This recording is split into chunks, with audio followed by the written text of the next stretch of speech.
শঙ্খকে স্বর্ণ দ্বারা বাঁধানোর খুব প্রচলন আছে, কিন্তু শাস্ত্র বলছে শঙ্খকে কখনো স্বর্ণ দ্বারা বাঁধাতে নাই। শঙ্খ হচ্ছে সত্য, স্বর্ণ হচ্ছে রজ। ভালো করে বুঝুন, শঙ্খ হলো মাধুর্য আর স্বর্ণ হচ্ছে ঐশ্বর্য। ঐশ্বর্য মাধুর্য জল আর তেলের ন্যায়, কথা বুঝবেন। যেমন লক্ষ্মী পূজায় কখনো তুলসী পাতা দেয়া হয় না, জানেন তো বিষয়টা? লক্ষ্মী পূজায় তুলসী পাতা দেয়া হয় কেন হয় না? তুলসী হলেন মাধুর্যের দেবী, লক্ষ্মী হলেন ঐশ্বর্যের দেবী। ঐশ্বর্য যেখানে থাকে মাধুর্য সেখানে থাকতে পারে না। জল আর তেল একসঙ্গে মিশে না। লক্ষ্মী থাকেন বৈকুণ্ঠে, ঐশ্বর্যের আলোয় হচ্ছে বৈকুণ্ঠ। আর রাধারানী থাকেন গোলক বৃন্দাবনে। সনাতনী হিন্দুরা তো স্বর্গ পর্যন্তই জানে, এর উপরে তো আর জানার চেষ্টা করে না, এই জন্যই তো তাদের এই দুর্দৈব অবস্থা।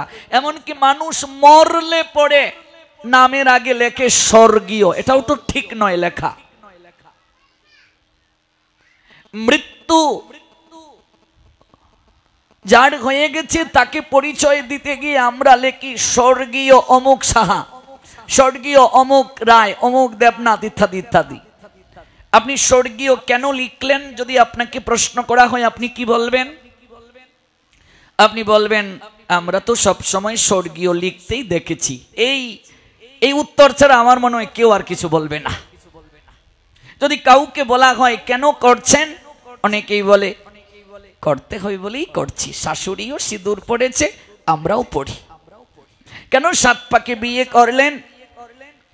বাবাও বিয়ে করেছে, দাদাও করেছে, দাদার বাবাও করেছে, আমরাও করি।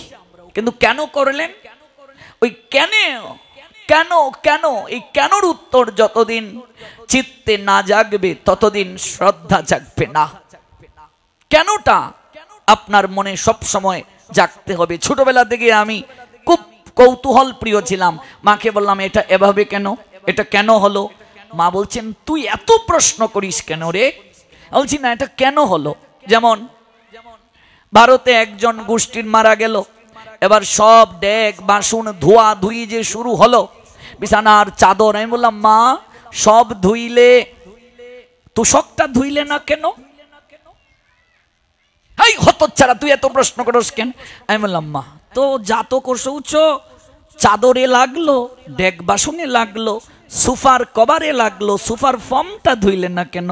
ও লেপের উষার ধুইলে, লেপ ধুইলে নষ্ট হয়ে যাবে এই জন্য ধুচ্ছ না, তোষক ধুইলে নষ্ট হয়ে যাবে, বালিশের কভার ধুচ্ছ কিন্তু বালিশ ধুইলে নষ্ট হয়ে যাবে। অনুভব করুন, সময় তো নাই বলবো কি, নতুবা এগুলো একদম শাস্ত্র থেকে বলে যেতাম। ধোয়া ধুইর মাঝে এত ধর্ম না। আজকাল মানুষ তত্ত্ব জানতে চায় না, তত্ত্ব জানার চেষ্টা করে না। গোষ্ঠীর কেউ মারা গেলে, গোষ্ঠীর কারো ঘরে বাচ্চা হলে ভগবানের রুমটা আগেই আমরা বন্ধ করে দেই, তালা মেরে রেখে দেই, হোম কোয়ারেন্টিনে ভগবানকে পাঠিয়ে দেই। কারো কারো ঘরে ঠাকুর আইসোলেশনে চলে গিয়েছে। আইসোলেশন বুঝেন তো, করোনার সময় হোম কোয়ারেন্টিন।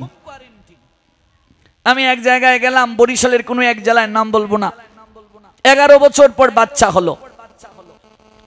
এবার বলছে প্রভুজি আপনি এসেছেন, কৃপা করে আপনার পাঠ অনলাইনে শুনি, আপনি একটু কৃপা করে আসুন, আমার কত আরাধনার ফলে ছেলে হলো, একটু দেখে যান, আশীর্বাদ দিয়ে যান। আমি ঘরে গেলাম, বললাম তোমাদের ঠাকুর ঘর কোথায় গো, একটু প্রণাম দেবো। সাবধান, যাবেন না যাবেন না। বললাম কেন?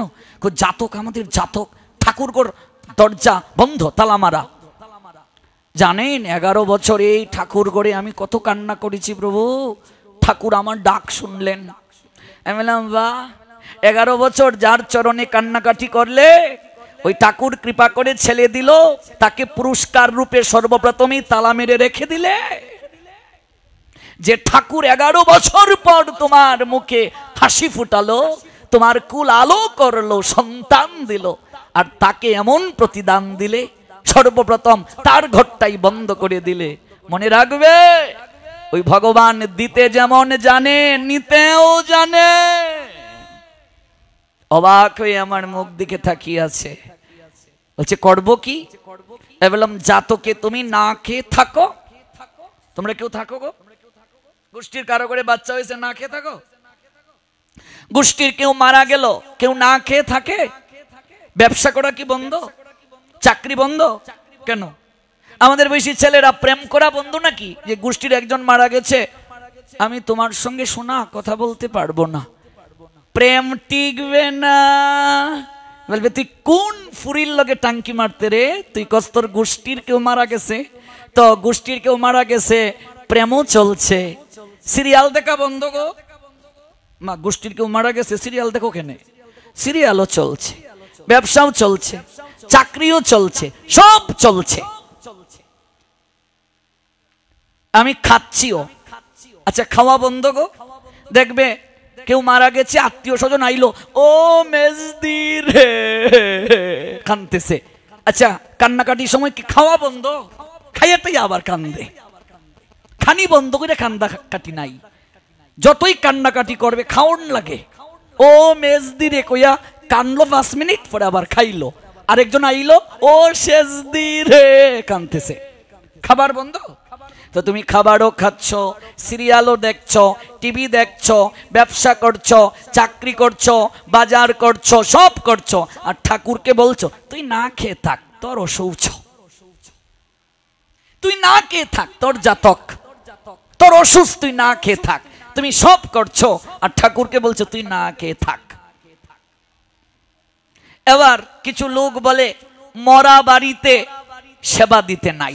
কিছু গুরু গুসাই বলে তোমার বাড়িতে গিয়ে আমি খাবো, ঠাকুর কি করে খাবে?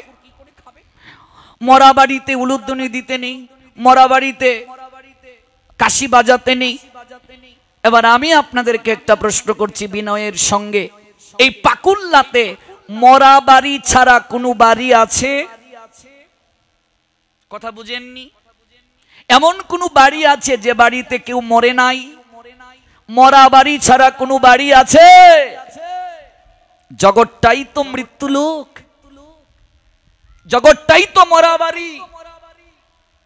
কোন দিন মানুষ বুঝবে? গীতায় ভগবান বললেন অর্জুন এই জগৎ হচ্ছে মৃত্যু লোক। দ্বিতীয় অধ্যায় সাংখ্যযোগ শ্লোক সংখ্যা 27, জাতস্য হি ধ্রুব মৃত্যু ধ্রুবম জন্ম মৃতস্য চ তস্মাৎ অপরিহার্যে অর্থে নতম সুচিরতম অহর্ষি। যার জন্ম হয়েছে তার মৃত্যু অবশ্যম্বী, যার মৃত্যু হয়েছে তার জন্ম অবশ্যম্বী। তাই অর্জুন অপরিহার্য কর্তব্য সম্পাদন করার জন্য কখনো এই বিষয়ে সুখ করিও না। বাড়িতে গিয়ে খুলে দেখবেন গীতা দ্বিতীয় অধ্যায় 27 নং শ্লোক। Lord Sri Krishna said to Arjun in Sankhya-yog, chapter 2, verse 27, Srimad Bhagavad Gita, one who has taken his birth is sure to die, and after that one is sure to take birth again. Therefore, in the unavoidable discharge of your duty, you should not lament. অপরিহার্য কর্তব্য সম্পাদনের জন্য কেউ শোক করিও না। তাই মরা বাড়ি ছাড়া জগতে কোনো বাড়ি নাই, প্রতিটা বাড়ি মরা বাড়ি, প্রতিটা বাড়িতেই কেউ না কেউ মরেছে। গোষ্ঠীর কারো করে বাচ্চা হলে, গোষ্ঠীর কেউ মারা গেলে কখনো নিত্য কর্ম বন্ধ হবে না, ভগবানের সেবা পূজা বন্ধ হবে না, একাদশী বন্ধ হবে না, গুরু প্রদত্ত আহ্নিক মন্ত্রাদি বন্ধ হবে না, নিত্য কর্ম কোনোদিন বন্ধ হবে না, নৈমিত্তিক কর্ম বন্ধ হবে। এবার এই দুটো শব্দের ব্যাখ্যা জানতে হবে। যেদিন থেকে আপনি আপনার ঘরে ভগবানকে এনে বসালেন, সেই দিন থেকে ভগবানও আপনার ঘরের সদস্য হয়ে গেলেন। যেদিন থেকে আপনি ভগবানকে আপনার ঘরে এনে বসালেন, সেই দিন থেকে ভগবান আপনার ঘরে একজন সদস্য হয়ে গেলেন। যদি কেউ মারা যায় আপনার পরিবারের কোনো সদস্য, আপনি কি বাকি সদস্যদেরকে না খেয়ে রাখেন? তাহলে আপনি যে ভগবানকে সেবা দিচ্ছেন না, তার মানে ভগবানের সঙ্গে এখনো আপনার কোনো সম্পর্কই হয় নাই। সম্পর্ক 5টি: শান্ত, দাস্য, সখ্য, বাৎসল্য, মধুর। এই 5 প্রকার সম্পর্কের কথা শ্রীমদ্ ভাগবত বলছেন। প্রহ্লাদ দাস্য সম্পর্কে ভগবানের সঙ্গে সম্পর্ক স্থাপন করেছিলেন। আমরা আসবো প্রহ্লাদের চরিত্রে, এর আগে এই বিষয়টাকে একটু শেষ করে নেই।